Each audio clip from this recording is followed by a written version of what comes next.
Dead Silence is the title of the new book. Eric Nadler on the line with us. He is the author. The subtitle, Fear and Terror on the Anthrax Trail, our Everything You Know Is Wrong segment for the day. You're wrong, but you fear you're right. You suspect you're out of sync. You think that you're out of your mind. Everything you know is wrong. About Anthrax, anthraxwars.com, by the way, the website. Eric, welcome to the show. Thanks, Thom.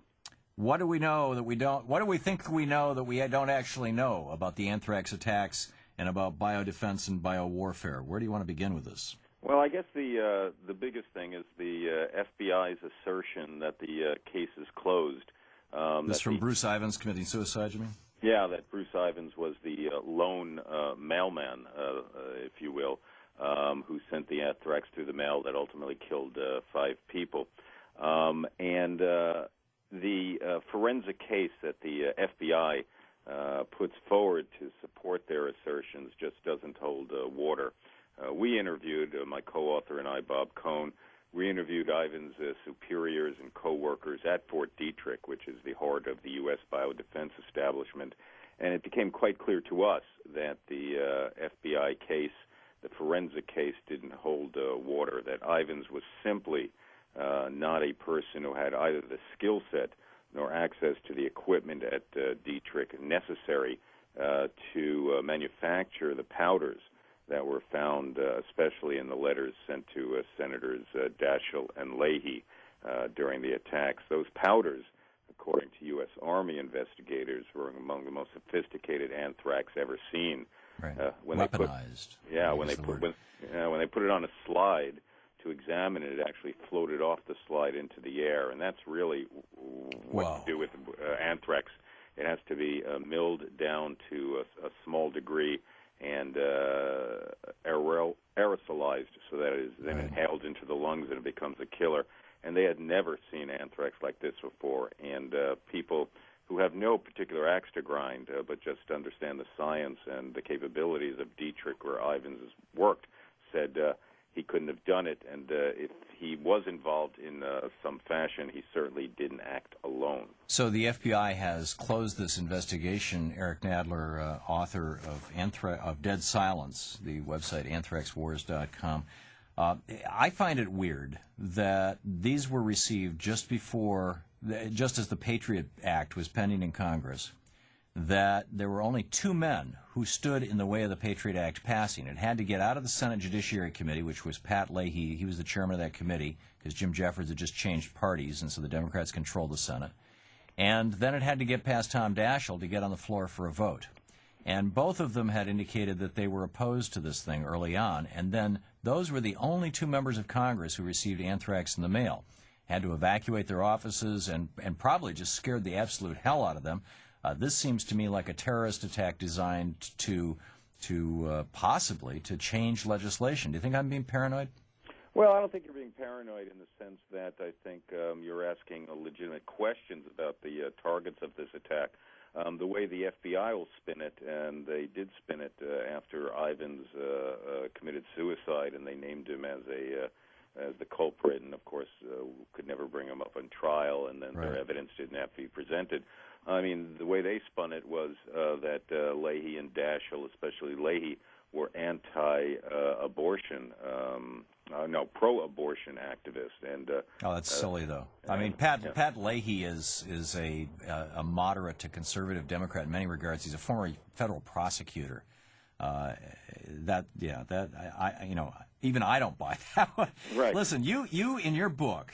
Dead Silence, Fear and Terror on the Anthrax Trail. Some fascinating stuff here. You pulled together these 3 deaths. Bruce Ivins, who we've been talking about, David Kelly, and Vladimir Peshechnik?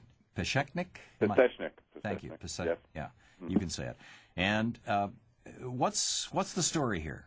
Well, after the anthrax attacks, there was an internet sensation where lists were compiled of the mysterious deaths of up to 40 microbiologists working on sensitive issues, deaths that ranged from everything from being beaten with baseball bats in a parking lot in the case of one guy, to light airplane crashes, to being blown off a bridge in Memphis, Tennessee. The list grew to as much as 40 people.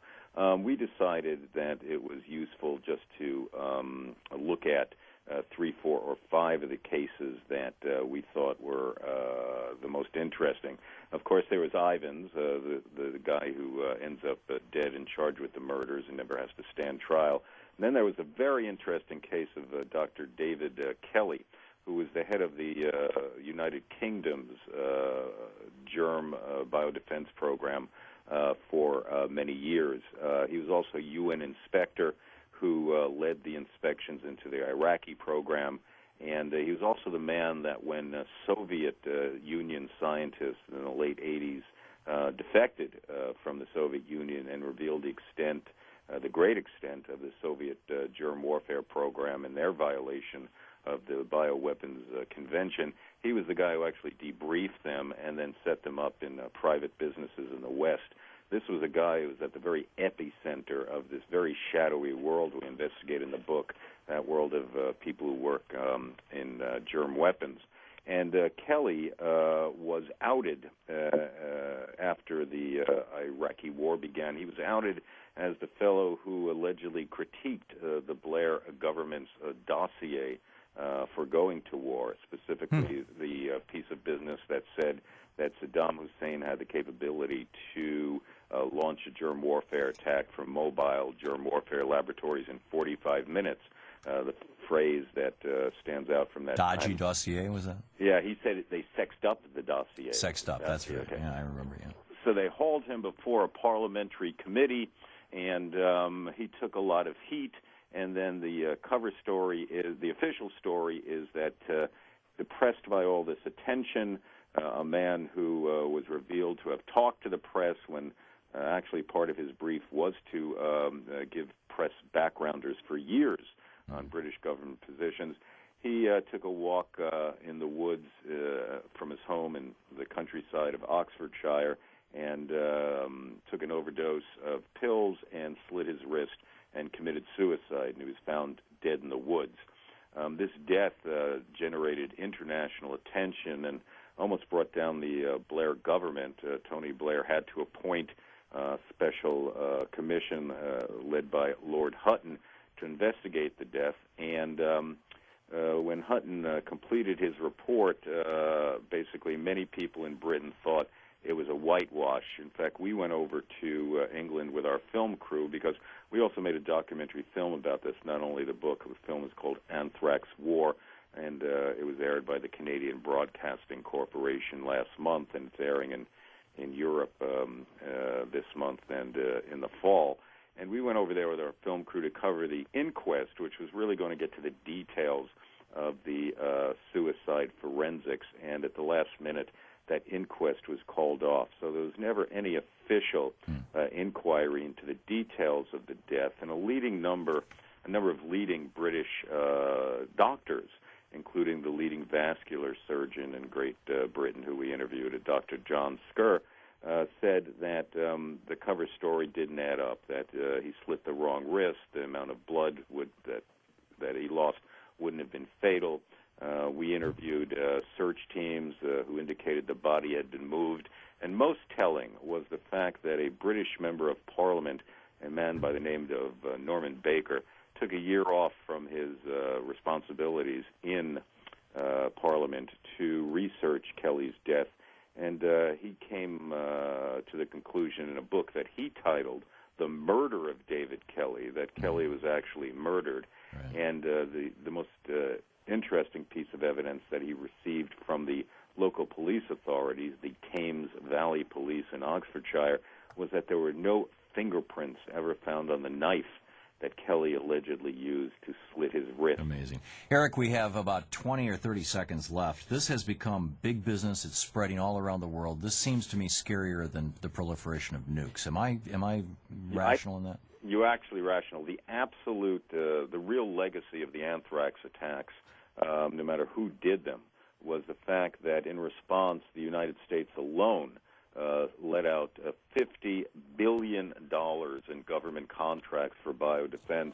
There's no difference between biooffense and biodefense, and what used to be the work of government labs has now become essentially privatized and a cash cow for politically wired operations. Yeah, people like John Kerr, President George W. Bush's good buddy, right, as the head of the Southwest Foundation for Biomedical Research.